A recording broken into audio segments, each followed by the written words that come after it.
चलिए next news देखते हैं। तो अगला समाचार ये है कि रिसेंटली एक स्टडी कंडक्ट की गई थी और उस स्टडी में ये निकल कर आया है कि जिस तरह से मॉनसून के पैटर्न्स में चेंजेस आ रहे हैं, उन पैटर्न्स में आने वाले चेंजेस के चलते बे ऑफ बंगाल या बंगाल की खाड़ी में जो मरीन प्रोडक्टिविटी है उस पर बहुत ज़्यादा नेगेटिव असर पड़ रहा है और ये असर भविष्य के लिए ठीक नहीं है। तो ये अपना समाचार है, डिस्कस करते हैं डिटेल में।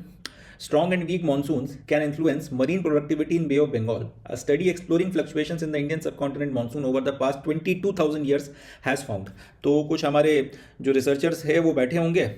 22,000 सालों में मॉनसून में किस तरीके के फ्लक्चुएशंस या किस तरीके के चेंजेस आए हैं, इसका पूरा डाटा उन्होंने जुगाड़ा होगा। ऑब्वियस सी बात है, 22,000 साल पहले से जो इंसान मॉनसून का डाटा कलेक्ट नहीं कर रहा है, तो कोई ना कोई तरीका लगाकर इस डाटा की व्यवस्था उन्होंने करी होगी और इस डाटा की मदद से मॉनसून में जो फ्लक्चुएशंस आए हैं, 22,000 साल ऐसा तो हुआ नहीं है कि एक ही जैसा मॉनसून आया होगा। कई बार हम सुनते हैं जातक की कथाओं में कि 100 साल तक के जो है अकाल पड़े थे, तो अगर उसको एक्स्ट्रापोलेशन भी मान लें, 2 साल 3 साल 5 साल भी अगर मॉनसून जो है फेल हुआ होगा, मतलब मॉनसून में फ्लक्चुएशन तो आया था, कुछ साल बहुत ज़बरदस्त बारिशें हुई होंगी, तो उसके बारे में भी अपने को जो है एंशिएंट कुछ किताबों से पता चलता है, कुछ कहानियों से पता चलता है। तो पॉइंट ये है कि मॉनसून आज से तो नहीं कर रहा, मॉनसून पता नहीं कब से जो है फ्लक्चुएट कर रहा है। जब से ये फेनोमेनन शायद बना है उसके बाद से ही मॉनसून में फ्लक्चुएशंस देखने को मिलते हैं। अब किसी तरह से इन्होंने 22,000 सालों का जो है डाटा जुगाड़ा है, उसकी व्यवस्था करी है, जाहिर सी बात है कोई ना कोई इंडायरेक्ट मेथड लगाया होगा और उसकी मदद से इनको ये पता चला है कि,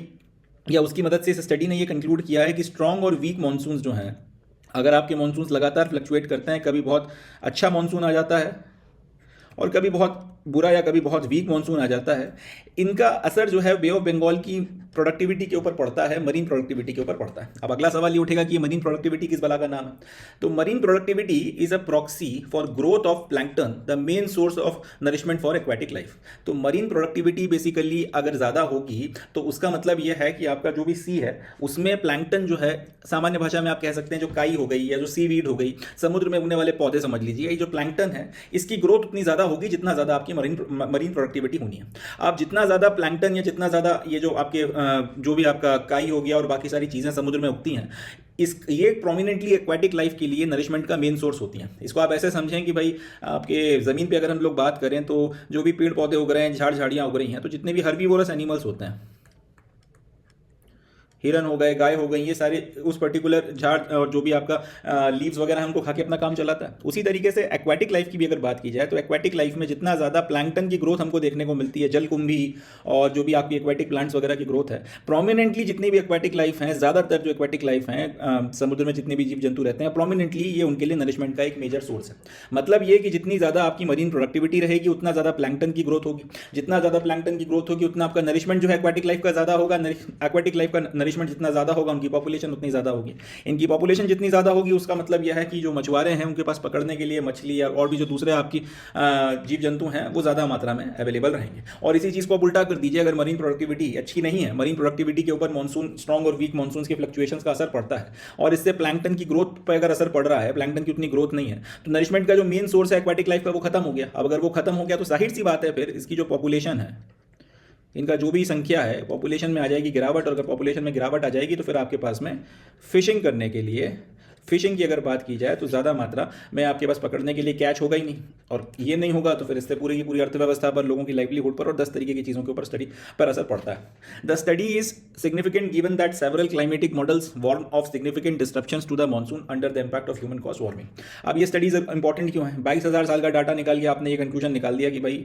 ये आपकी मरीन प्रोडक्टिविटी जो है इसकी ऐसी की तैसी हो रही है जिस तरह से मॉनसून के साइकिल्स में फ्लक्चुएशन आता है, और 22,000 सालों का डाटा है। इसका मतलब यह है कि इंसान जब कुछ करने की स्थिति में नहीं था तब से फ्लक्चुएशन आ रहे थे, तो बे ऑफ बंगाल की प्रोडक्टिविटी कम ज़्यादा जो है हज़ारों सालों से होती आई है। इससे हमारी ज़िंदगी पे क्या असर पड़ रहा है? तो इसका जवाब यह है कि हम इंसान जब से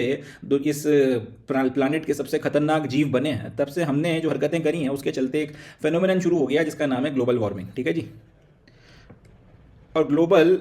वार्मिंग का फेनोमेनन सिर्फ हमारी ही हालत ख़राब नहीं कर रहा, वो हमारे साथ दूसरे भी जीव जंतुओं की हालत ख़राब कर रहा है। तो ये जो ह्यूमन कॉस्ट वार्मिंग है, ग्लोबल वार्मिंग और इसके अलावा और भी जो दूसरी हमारी हरकतें हैं, इससे हो रहा है कि आपका सिग्निफिकेंट डिस्रप्शंस जो है मॉनसून की साइकिल में हमको देखने को मिलते हैं। ग्लोबल वार्मिंग जितनी ज़्यादा होगी मॉनसून की साइकिल उतना ज़्यादा फ्लक्चुएट होगी। कभी पता चलेगा कि आपका अबोव से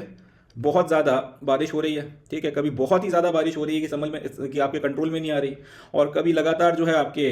अकाल पड़ रहे हैं। तो इस तरीके की स्थितियां जो हैं क्रिएट हो रही हैं। अब ये साइकिल्स में जो फ्लक्चुएशन नेचुरली आ रहा है, जो हमने देखा कि 22,000 साल का डाटा इकट्ठा किया गया, तो जो फ्लक्चुएशन आपका नेचुरल है उसका तो फिर भी भरपाई जो है वो हो जाएगी।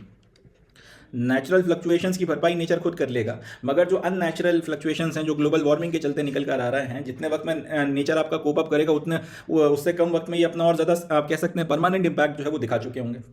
इससे होगा ये कि आपकी मरीन प्रोडक्टिविटी को इतना ज़्यादा नुकसान हो जाएगा कि नेचुरली वो फिर उससे रिकवर नहीं कर पाएगी, और अगर वो नेचुरली रिकवर नहीं कर पाएगी तो फिर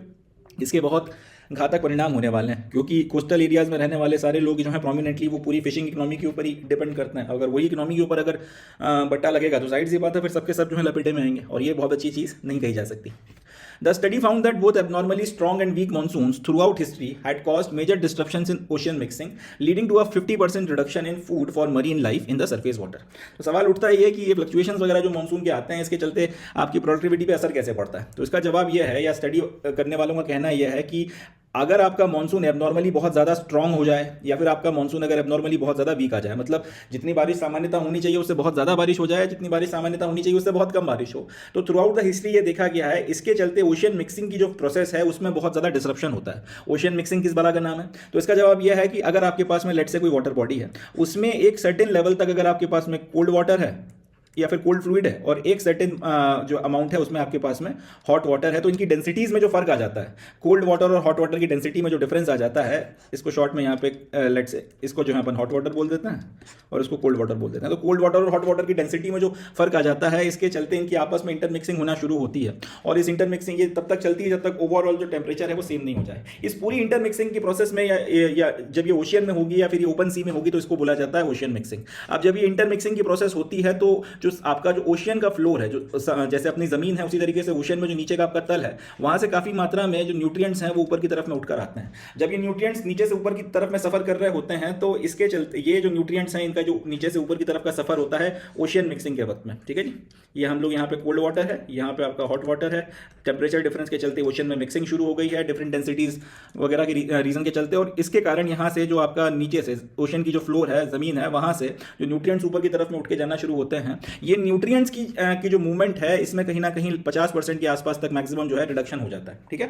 तो एबनॉर्मली स्ट्रॉन्ग या weak monsoon throughout the जो हिस्ट्री है उसमें होता क्या है, ओशियन मिक्सिंग पर असर पड़ता है, और इसके चलते आपका ये जो क्या कहते हैं आपके ऊपर से लेके नीचे की तरफ में जो न्यूट्रिएंट्स मूव करते हैं, जो न्यूट्रिएंट रिच वाटर मूव करता है वो डिसरप्ट होता है, और इसके डिसरप्शन के चलते कहीं ना कहीं जो प्लैंकटन की ग्रोथ है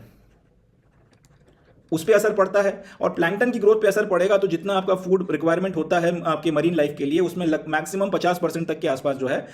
गिरावट देखी जाती है। अब जाहिर सी बात है अगर मरीन लाइफ के को जितना खाना चाहिए उसका 50% अगर उसमें गिरावट देखी गई है तो मरीन लाइफ बहुत रैपिडली डिस्लाइन करेगी, और बहुत रैपिडली अगर मरीन लाइफ डिस्लाइन करेगी तो फिर इसका पूरे के पूरे ओशियन की इकोसिस्टम की हेल्थ पे असर पड़ेगा, और वो हेल्थ पे असर फिर जो है इंसानों के लिए भी बहुत ज़्यादा नुकसान की बात होने वाली।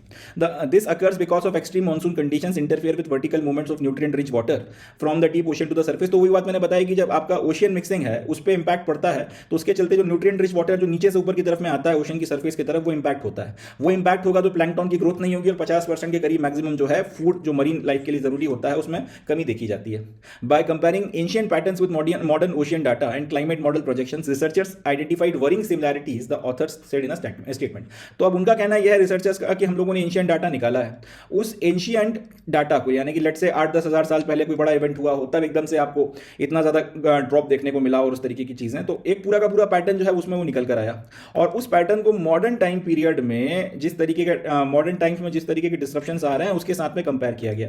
तो पुराने टाइम पीरियड के पैटर्न और मॉडर्न टाइम्स में जिस तरीके के डिस्ट्रप्शंस आ रहे हैं उसमें गजब की सिमिलैरिटी आपको देखने को मिल रही है, और ये सिमिलैरिटी इसलिए ठीक नहीं है कि अगर 50% का आधा भी अगर लेट से आपका डिस्लाइन आ गया, 25% भी अगर जो है मरीन फूड में कमी आ गई और उसके चलते फिर जितनी मात्रा में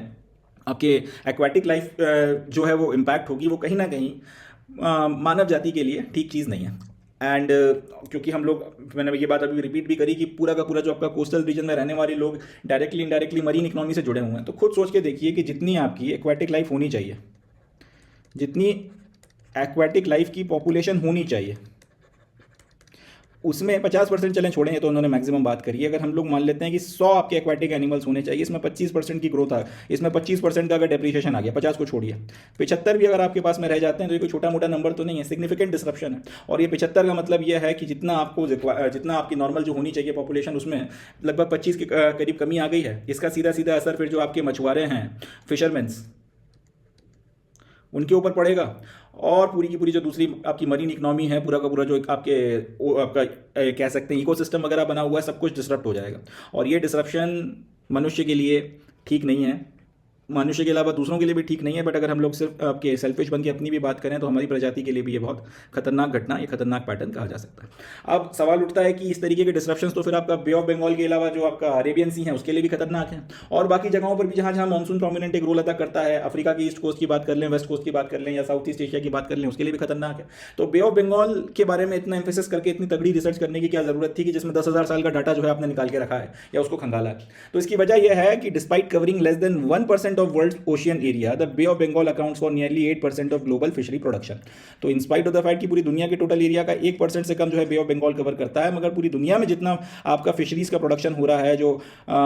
मछली पालन और बाकी सारी चीज़ें हो रही हैं, फिश कैचिंग, उसका 8% के करीब कंट्रीब्यूशन पश्चिम ये जो आपका बे ऑफ बंगाल है यहाँ से कंट्रीब्यूट किया जाता है।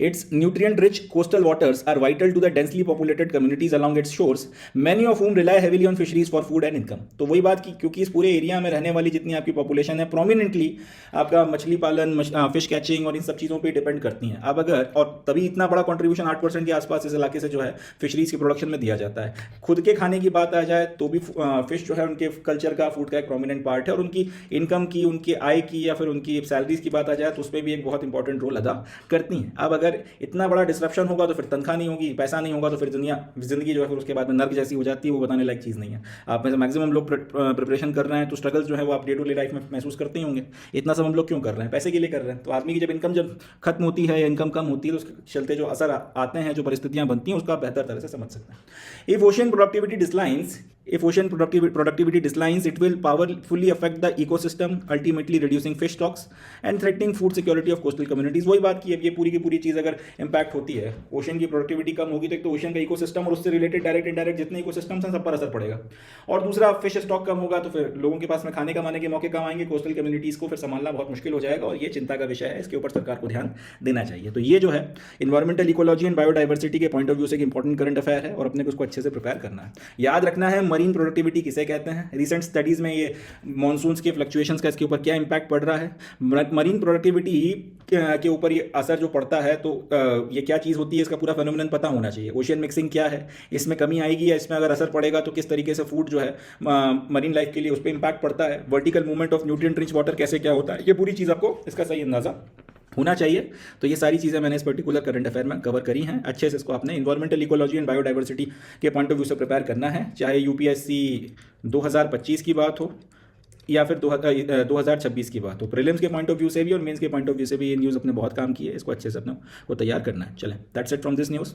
अच्छा, एक चीज़ और कि बे ऑफ बंगाल के बारे में थोड़ा ये डाटा अपने को याद रखना है कि 1% से कम जो है ये ओशियन एरिया कवर करता है, मगर 8% के आसपास ग्लोबल फिशरी प्रोडक्शन जो है इसमें इसका कंट्रीब्यूशन है। ये भी जो है आप एक बात अपने दिमाग में रख सकते हैं। इसको कहीं पर अगर कोट करने के लिए आता है कुछ, या फिर कुछ अगर लिखने को आता है आपके, अगर बे ऑफ बंगाल के स्ट्रैटेजिक इंपॉर्टेंस पे कुछ लिखने को आता है, इसके रेलेवेंस पे, कोस्टल कम्युनिटीज़ के बारे में कुछ लिखने को आता है, सी पोर्ट्स पे कुछ लिखने को आता है, तो वहाँ पर इस पॉइंट को कोट किया जा सकता है। चलें, that's it from this news. Next news देखते हैं।